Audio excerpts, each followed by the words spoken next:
Donc, bonjour à tous et à toutes. Je pense que ça y est, je suis en direct avec vous. Donc, déjà, bienvenue et merci d'être là aujourd'hui avec moi. Donc, je vais peut-être déjà me présenter en quelques mots. Donc, je suis Garance Hiverno et je suis fondatrice et je dirige deux entreprises.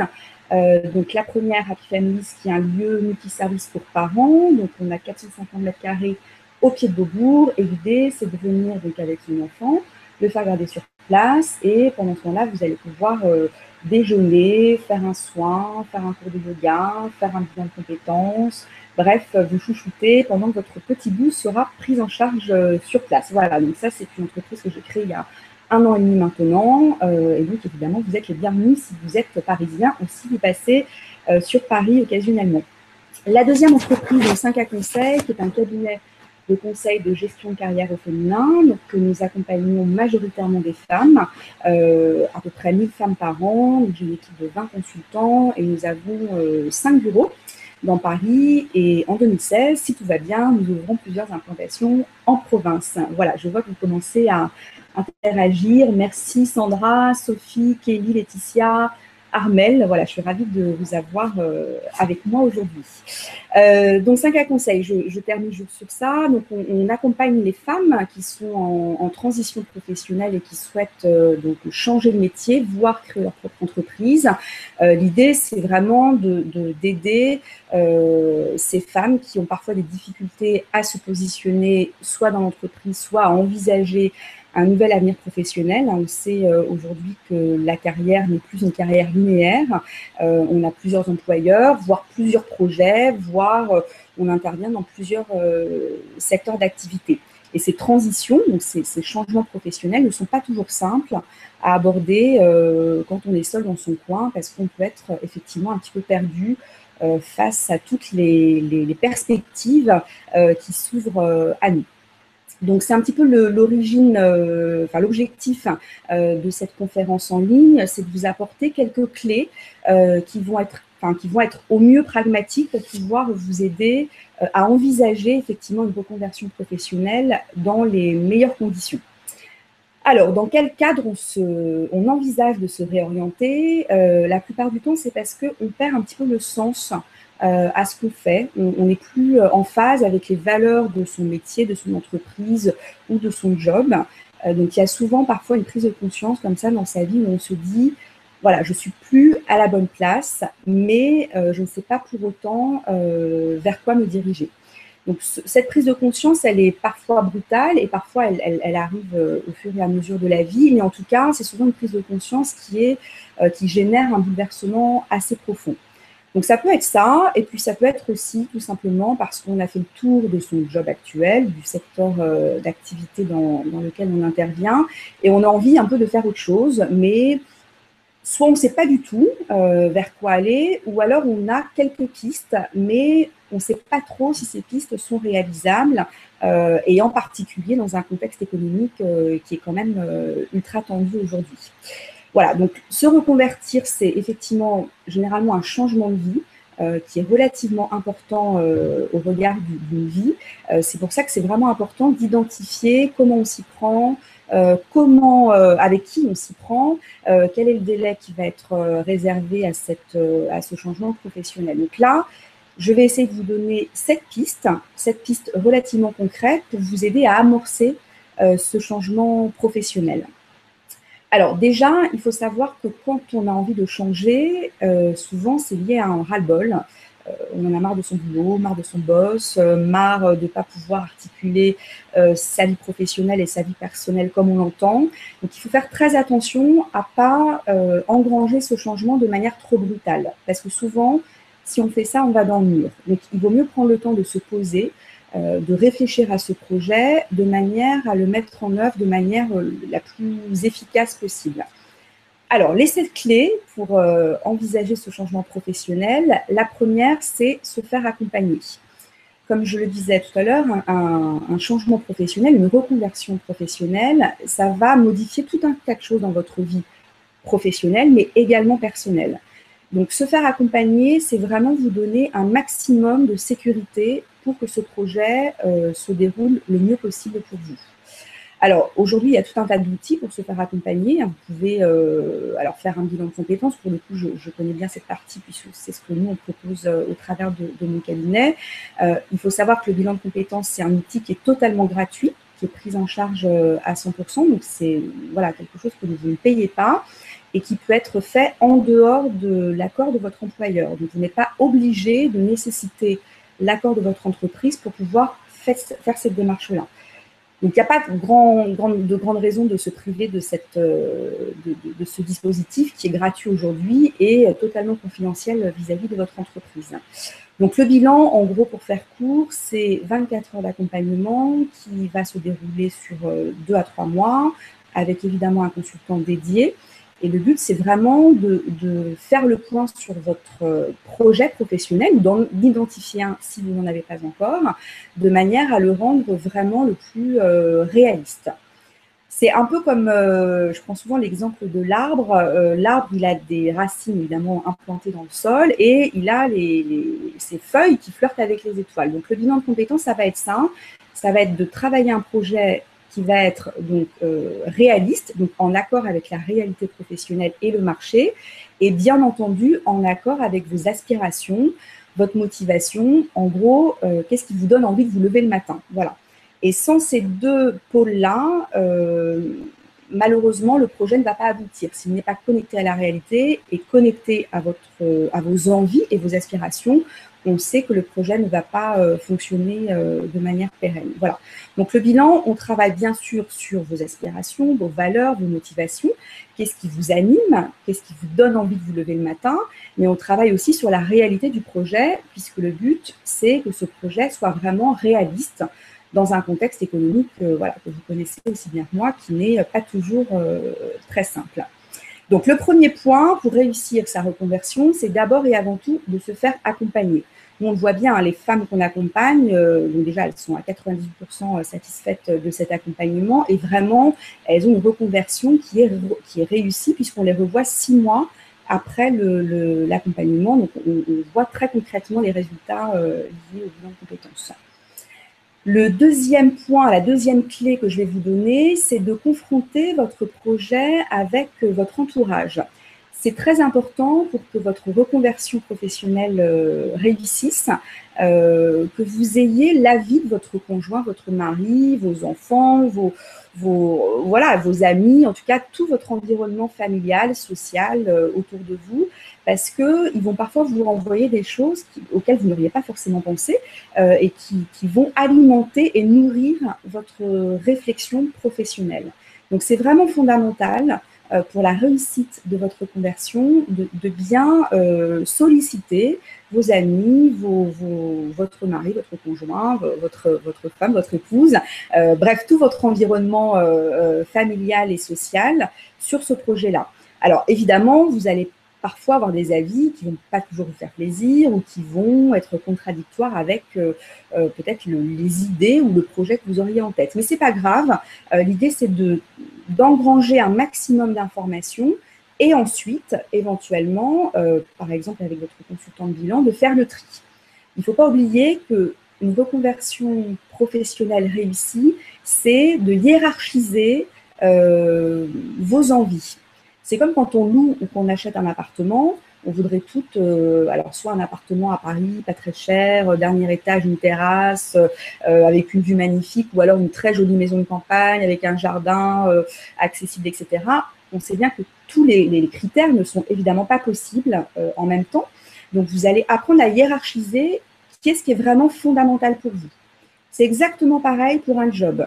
Vous allez identifier avec la personne qui va vous suivre en bilan de compétences, par exemple, qu'est-ce qui est vraiment fondamental et qui vous donne envie de vous lever le matin. Et sans ce critère-là, le projet, encore une fois, ne pourra pas aboutir de manière pérenne. Donc, quand vous avez réuni toutes les informations avec la consultante, avec votre entourage, par exemple, nous, on va vous aider à hiérarchiser qu'est-ce qui est absolument nécessaire pour votre bien-être professionnel et ce sur quoi vous allez pouvoir petit à petit lâcher prise. Voilà, peut-être que, pour revenir à la métaphore de l'appartement, le dernier étage, ce n'est pas indispensable pour vous. mais vous allez privilégier voilà, un loyer, le prix d'un loyer, ou une terrasse, ou la localisation, peu importe. Mais en tout cas, c'est très important d'identifier qu'est-ce qui est vraiment fondamental pour vous et pour que votre projet puisse fonctionner de manière pérenne. Le troisième point qui est vraiment important, c'est d'avoir un objectif, donc de vraiment définir une cible. Un projet ne va pouvoir fonctionner que quand on va savoir où aller. Alors, vous allez me dire, oui, mais justement, j'ai envie de changer, mais je ne sais pas où aller. Donc, c'est comme un entonnoir. Hein. On va pouvoir identifier quelles sont vos motivations, quelles sont vos valeurs, quelle est votre personnalité, évidemment, quelles sont vos compétences. Et au fur et à mesure, c'est comme un entonnoir, les choses vont se resserrer autour de 1 ou 2 ou 3 axes de projets professionnels sur lesquels on va se concentrer. Mais il va bien falloir resserrer effectivement les pistes, qui parfois vont être un petit peu larges au départ, pour pouvoir vraiment mettre en place un plan d'action. Notamment en bilan de compétences, une fois que cet entonnoir est un petit peu resserré, on identifie un plan d'action avec vous sur un court, un moyen et un long terme pour vous aider à mettre en œuvre votre projet. Un projet n'a de sens que quand il prend corps avec la réalité, que vraiment il va pouvoir se mettre en œuvre concrètement dans votre vie. Hein. Si ça reste au stade de projet, c'est évidemment pas très intéressant. En revanche, si on n'est pas clair sur l'objectif, voilà, vers quel secteur d'activité je veux aller, vers quel métier je veux aller, est-ce que je suis prête, par exemple, à baisser ma rémunération pour gagner en qualité de vie? Est-ce que je suis prête à envisager une mobilité géographique? Est-ce que je suis prête à quitter le salariat pour le monde merveilleux de la création d'entreprise? Bref, toutes ces questions-là, toutes ces hypothèses, en fait, vont être creusées pour pouvoir effectivement définir un objectif plus précis sur lequel on va se concentrer. Mais si vous n'avez pas d'objectif déterminé, malheureusement, vous allez un peu vous disperser, vous allez tester plusieurs choses et puis ça ne va pas vraiment se mettre en œuvre et ça va créer de la frustration chez vous. Donc, c'est important de bien déterminer l'objectif qui va, encore une fois, vous animer, vous motiver pour sa mise en œuvre. Quatrième point, il est très important de confronter votre projet à la réalité. Je dis n'importe quoi, vous voulez devenir fleuriste demain, vous pensez que fleuriste, c'est le monde merveilleux des roses, des pivoines, de la créativité, ce qui est effectivement vrai, mais vous allez peut-être occulter aussi que c'est un métier où on travaille généralement tous les samedis, on travaille les jours fériés, on travaille pendant les fêtes, on travaille dans le froid, on a les mains abîmées, donc toute une partie du métier qu'on ne connaît pas forcément puisqu'on ne l'a pas expérimenté, mais qui va peut-être voilà, avoir une incidence dans votre prise de décision. Donc, c'est très important de se dire l'idée que je me fais d'un métier n'est pas forcément la bonne. Donc, comment on fait? Il faut aller rencontrer, évidemment, des personnes qui font ce métier, et si possible, plusieurs personnes, pour vérifier que l'idée que vous faites de ce métier ou de ce secteur d'activité correspond à la réalité et, en tout cas, est en phase avec ce que vous attendez d'un métier, d'un job vers lequel vous allez vous diriger. Donc ça, par exemple, en bilan, c'est ce qu'on appelle une enquête métier. Donc on va vraiment vous donner des outils très concrets pour déjà identifier les personnes qui font le métier visé et ensuite comment les interroger. Donc voilà, vous allez les interroger sur leur parcours, qu'est-ce qu'elles font exactement concrètement, quelles sont les évolutions possibles. Est-ce que c'est compatible avec des éléments qui seraient importants pour vous? Donc, par exemple, l'articulation du pro perso, j'en reviens à ça, mais c'est souvent une question fondamentale pour les femmes aujourd'hui. Mais l'idée, c'est vraiment de confronter l'image, la perception que vous avez de ce métier avec la réalité. Le deuxième intérêt de confronter votre perception avec la réalité, c'est de vous créer un réseau. Quand vous allez rencontrer ces personnes, évidemment, vous allez avoir un échange avec elles et vous allez pouvoir, le jour où vous allez chercher un job dans ce métier-là, les recontacter et peut-être leur demander des pistes sur des personnes qui seraient susceptibles de vous recruter. Donc, l'intérêt de confronter votre projet, c'est d'une part vérifier que l'image que vous faites de ce métier est la bonne, et en phase avec ce que vous voulez. Et deuxième point, c'est de vous créer un réseau que souvent vous n'avez pas puisque vous êtes en reconversion. Voilà, donc c'est vraiment très important de prendre le temps de confronter le métier que vous souhaitez envisager ou le secteur d'activité vers lequel vous voulez vous diriger avec la réalité. Le 5e point important, c'est bannir l'improvisation. Une reconversion professionnelle réussie ne fonctionne que quand elle est réfléchie, mûrie et vraiment avec des étapes extrêmement ordonnées. Si vous y allez comme ça sur un coup de tête parce que vous n'en pouvez plus votre job, parce que vous êtes épuisé, parce que vous voulez tout envoyer balader, parce que votre patron vous a gonflé, voilà, aujourd'hui, ça ne marchera pas. Et ça va même créer souvent beaucoup de déceptions et voire même une déstabilisation de votre parcours parce que vous allez tout faire dans la précipitation sans prendre le temps de réfléchir aux fondamentaux que j'ai évoqués tout à l'heure qui sont quelles sont mes motivations, comment je fonctionne, quelles sont mes compétences, quelles sont mes valeurs, hein, c'est très important pour identifier ce vers quoi on veut aller, et quelles sont mes contraintes dans ma vie familiale, sociale, etc. Donc surtout, ne démarrez pas un projet, une reconversion professionnelle en lâchant tout du jour au lendemain. Et je sais que parfois c'est tentant. Hein, nous, on a beaucoup de femmes qui viennent nous voir en disant « je n'en peux plus, je suis à bout, je sature, je ne trouve pas de solution ». Mais souvent, quand elles lâchent tout du jour au lendemain, c'est assez catastrophique. Donc, trouvez d'autres peut-être façons de gérer ces moments-là qui sont compliqués. Posez des vacances si vous pouvez le faire. Essayez de, voilà, peut-être de rencontrer le médecin du travail si vous êtes vraiment en difficulté, une psychologue, peu importe. Essayez de trouver ce qui vous aide à vivre ce moment qui est un peu compliqué pour vous. Et pendant ce temps-là, mettez en place des solutions qui sont peut-être plus lentes, mais qui vont être aussi plus efficaces. Voilà, c'est vraiment un conseil que je vous donne pour moi-même l'avoir expérimenté. Hein. Je fais un petit aparté, mais ça me paraît important. Moi, j'ai moi-même été salariée 10 ans. J'en pouvais plus. Je ne trouvais pas de sens à ce que je faisais. J'ai tout plaqué. Je me suis retrouvée consultante en recrutement dans un cabinet avec lequel ça s'est très mal passé. Et voilà, j'ai regretté d'être partie comme ça du jour au lendemain parce que ça a créé beaucoup de souffrance et de doute. Voilà, la confiance en soi a très nettement chuté à ce moment-là dans ma vie. Et j'ai regretté voilà, d'avoir fait les choses de manière précipitée comme je l'ai fait à l'époque. Je vous rassure, ensuite, j'ai fait un bilan de compétences, donc je suis la preuve que ça fonctionne, puisque suite au bilan, j'ai créé mes 2 structures. Voilà, et donc je suis évidemment très heureuse et épanouie et ravie voilà, de ce que je fais au quotidien et surtout d'apporter de l'aide, en tout cas je l'espère, aux femmes et aux parents qu'on accompagne. Donc tout ça pour vous dire que les conseils que je vous donne aujourd'hui, ce n'est pas des conseils théoriques. Je l'ai moi-même vécu de l'intérieur, je sais ce que ça fait. Je sais ce que ça fait d'être largué, de vouloir tout envoyer balader parce qu'on est complètement stressé ou pas heureuse dans ce qu'on fait. J'ai moi-même fait un bilan, j'ai moi-même envisagé une reconversion qui a pris du temps parce que je me suis formée, j'ai créé les structures juridiques, j'ai complètement changé de vie. Mais voilà, ça vaut le coup de prendre ce temps-là parce que il y a un moment donné, on est vraiment en accord avec soi-même. Et ça, je pense que c'est le plus dur à atteindre dans la vie, mais c'est vraiment ce qui aussi est le plus satisfaisant et évidemment gratifiant.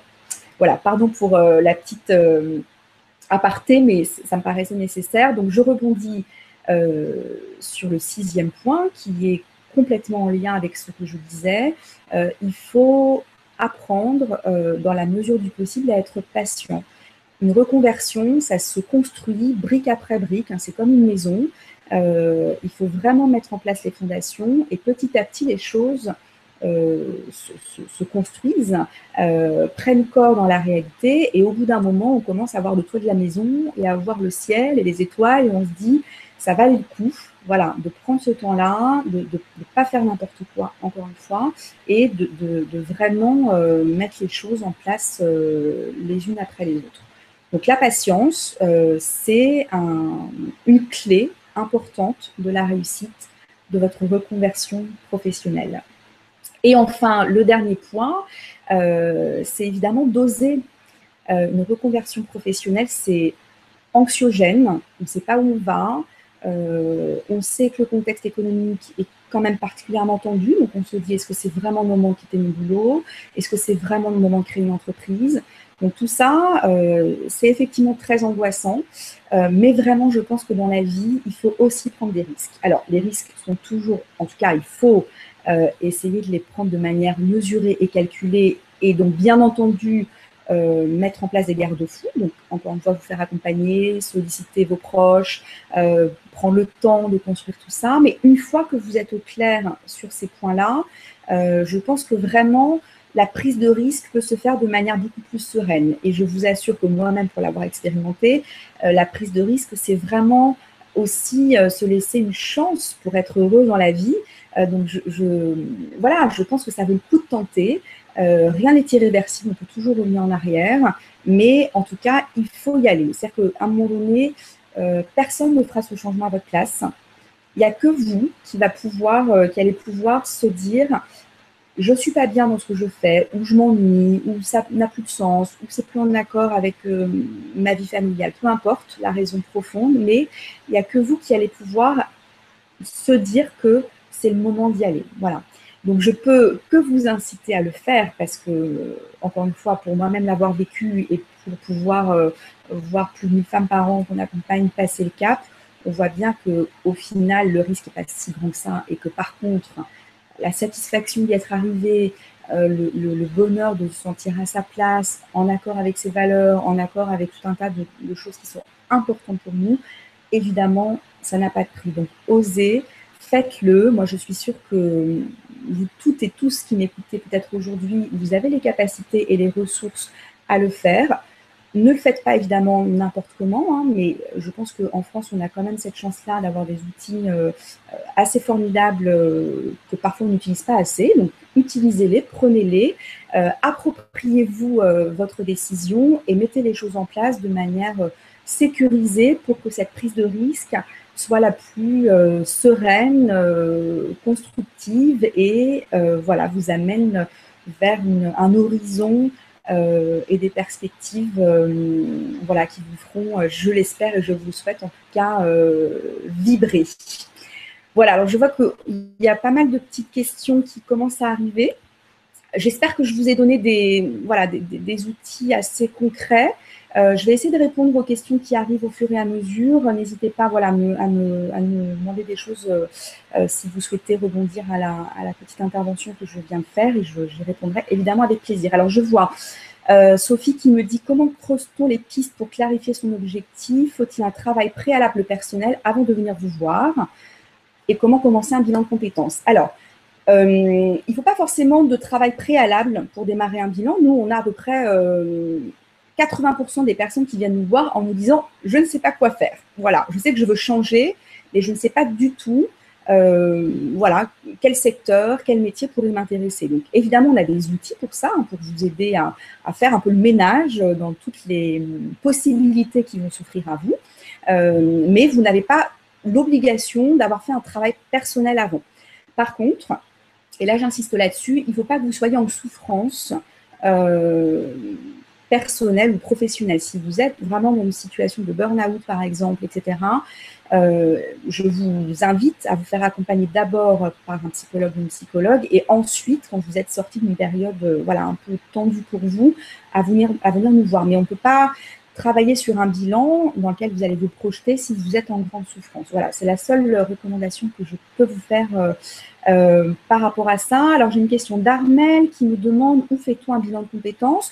Écoutez, vous avez 200 cabinets aujourd'hui en Île-de-France qui sont, voilà, des cabinets. Alors, choisissez des cabinets qui sont habilités par le FONGECIF parce que quand on est habilité, on répond à un cahier des charges extrêmement précis. Donc, c'est un gage de qualité.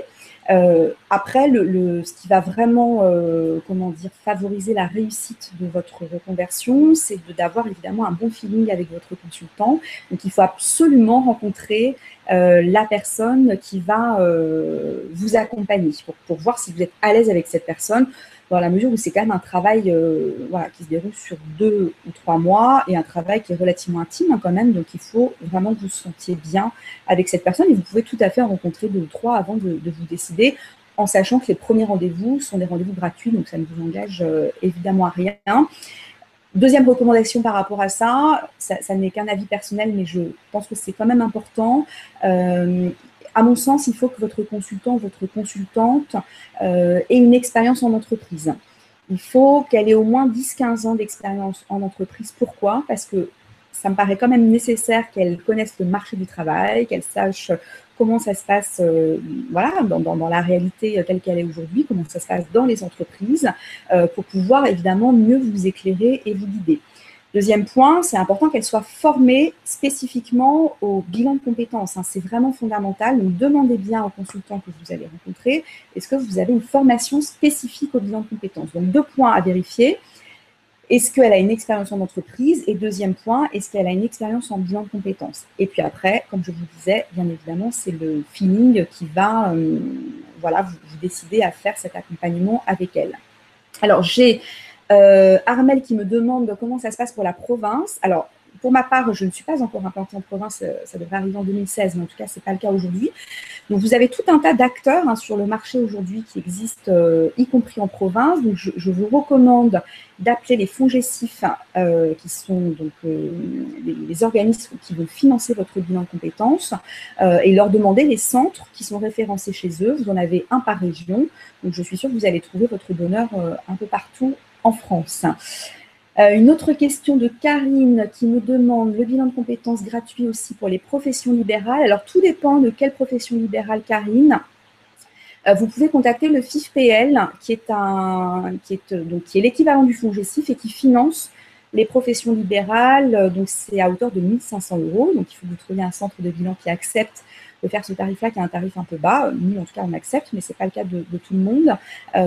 Voilà, c'est assez simple. Ils ont un site en ligne. Vous faites votre demande de financement. Il faut que le centre de bilan vous fasse un devis que vous envoyez donc au FIFPL. Mais en tout cas, vous avez des solutions de financement, y compris quand vous êtes en profession libérale.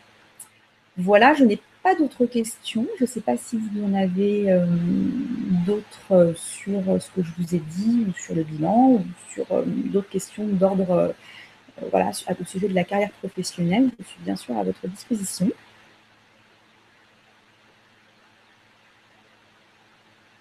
Eh bien, écoutez, je pense qu'il n'y a pas d'autres questions.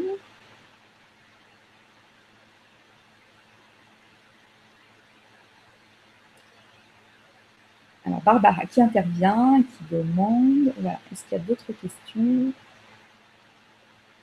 N'hésitez pas, vraiment, je suis là pour ça et pour voilà, répondre au mieux à vos interrogations. Eh bien, écoutez, je pense qu'on va couper. Donc, je vous souhaite à toutes et à tous une bonne journée. J'espère que cette petite intervention vous aura éclairé ou en tout cas vous donnera envie d'activer cette reconversion professionnelle. Et je vous dis peut-être à très bientôt. Voilà. Alors, il y a une autre question d'Armel. Congé-CIF. Alors, le congé-CIF, c'est un congé bilan de compétences qui est proposé par le FONGECIF. Et effectivement, c'est pris en charge à 100%. Donc, c'est le FONGECIF qui finance directement le centre de bilan. Donc, vous n'avez pas besoin d'avancer l'argent.